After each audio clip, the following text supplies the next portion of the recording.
ono klinci, brate, nije djetetu zaista mjesto, niti treba da bude uzor, niti ideal, ne znam, recimo jedan Baka Prasa. Ja nemam ništa protiv tog momka, čak mi je i simpatičan. Ali, brate, neke stvari koje on radi, ne treba da gledaju ona djeca od 7, 8, 10, 11 godina, koja su vojska njegovih fanova.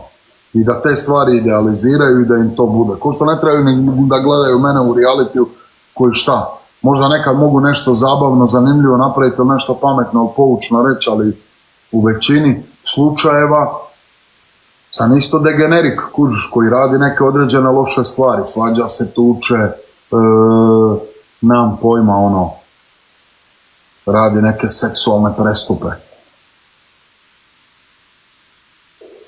Za ovaj ženski deo publike, populacije mladih devojaka, koji bi im savjet ovako dao, s obzirom da si otac jedan devojčice, tako da možda taj očinski instinkt... Isto, ne znam, moraju naći neke uzore, ideale u nekim...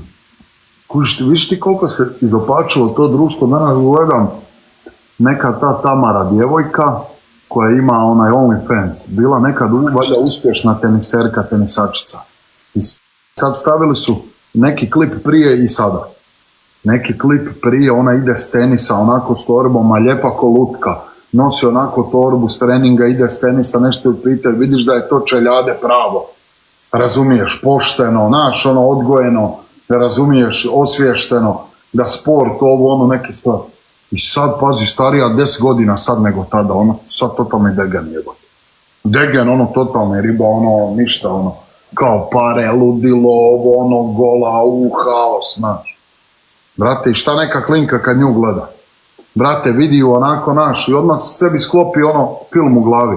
Ide tamo, pati se, vuklja za tenis, vamo tamo, a vamo samo se skine, brate, ima 100.000 auta, ludilo, robu, I normalno da je se odmah iskrivi ideologija, odmah se u filma i odmah, brate, sutra kad ode u školu, znaš, neće joj ta Tamara, tada teniserka biti i uzor i ovo i ono. Oće nekoj, kužiš djevojci koja je stvarno roditelji su ti sve, brate, roditelji.